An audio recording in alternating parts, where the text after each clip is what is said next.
Ouh, ce match va être dur à débriefer. Non, non, non, non. Oh, je me suis fait chier.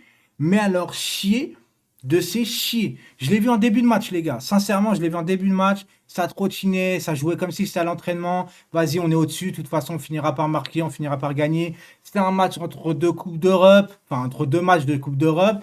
Un match de l'après-midi à 17h. Je savais pertinemment que ce match allait être un poison à vivre. J'ai mis le bon beurre que j'ai pris. Regarde, franchement, les gars, le claque bleu satiné, ça rappelle l'époque Ronaldinho. Voilà, les gars. Et en plus, toi ça, ça claque. Bon, bref. Non, j'étais juste content de montrer ça parce que c'est le meilleur moment de ma journée. T'as vu, t'as compris? Dites-moi en commentaire si vous aimez bien ce truc-là. Maillot blanc, il est beau quand même. Par rapport à celui à domicile, je le trouve plus beau. Et sinon, bon, bah, au revoir. Non, mais les débriefs, les gars, qu'est-ce que vous voulez que je vous dise? Neymar encore a fait les efforts. C'est lui qui a marqué. Sinon, devant, c'était mauvais. Pas de combinaison, pas de pressing, pas d'intensité. On s'est fait chier, mais on a gagné. 3 points. Fallait encore mettre les 3 points parce que Lens a gagné hier, je vous rappelle. Voilà, pas de blessure à part Kipembe. Et encore, je ne sais même pas s'il est blessé, s'il a simulé une blessure, parce que normalement, pour moi, Kipembe doit se faire expulser fois 1000. Le tacle, pour moi, excès d'engagement. Il a déjà un jaune. Le mec, il tacle à la 90e minute. Je ne sais pas pourquoi il fait un tacle comme ça.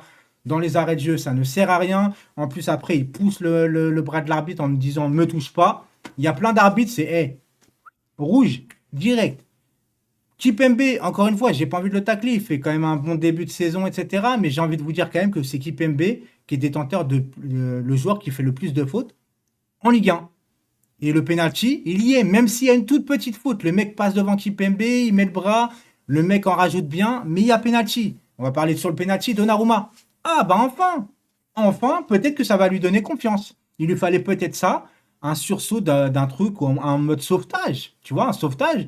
Mais on n'était pas à l'abri, les gars. Le penalty à la 70e, je me suis dit, on va se faire égaliser, ça va finir par un match nul. Parce qu'à force de pas jouer, à force de mais je vais pas les tacler, les gars. Depuis le début de saison, on fait des bons matchs. Le seul truc que je remarque, c'est tous les matchs au parc, c'était compliqué.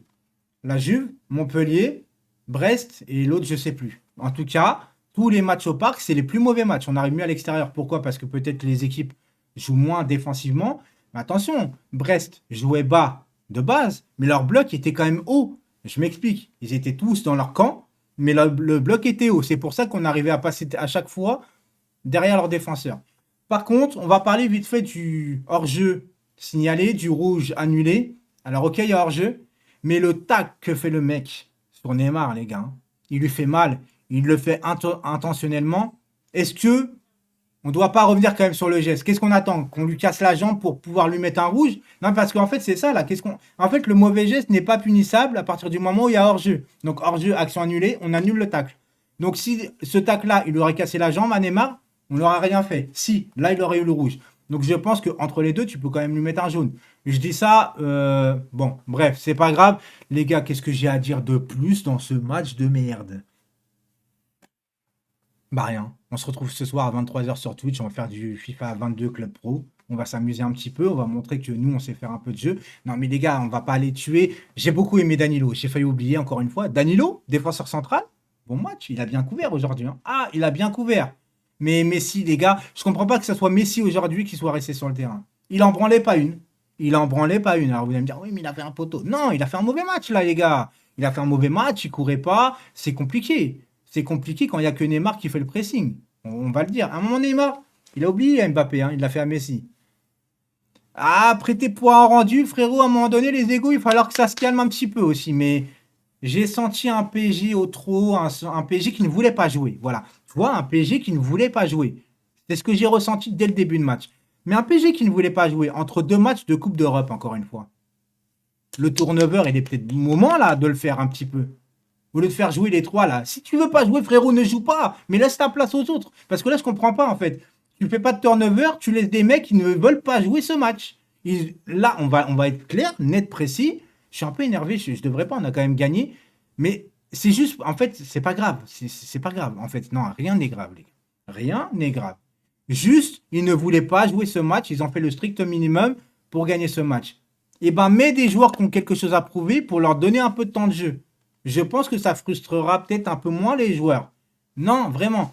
Fabien Ruiz, je voulais réagir là-dessus quand même. Fabien Ruiz, quand il est rentré, je ne savais pas qu'il était autant imposant. Il est grand, il est costaud, ça rajoute de la taille, ça rajoute de l'impact au milieu de terrain. Et ça fait du bien.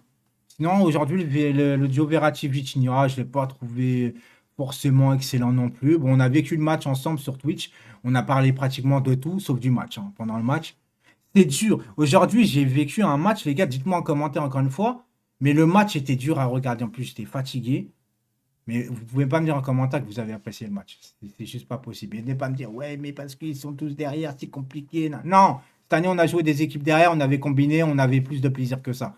C'est juste que là, entre deux matchs de Coupe d'Europe, entre le match de la Juve avec l'intensité, etc., il y avait quelques joueurs qui étaient peut-être fatigués, peut-être des joueurs qui voulaient faire redescendre la pression. Bah, ces joueurs-là, tu ne les fais pas jouer. Galtier réagit un petit peu par contre par rapport à ça. Eh, non, c'est bon là, les trois titulaires d'un coup comme ça, alors que tu as joué la Juve avant. Tu as un match dans 4 jours en Ligue des Champions.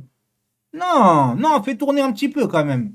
Je veux bien que faut installer une équipe type, etc. Mais entre deux matchs de Coupe d'Europe, surtout que c'est Brest, c'est au parc, fais un peu tourner. Si tu ne fais pas tourner là, tu ne feras jamais tourner.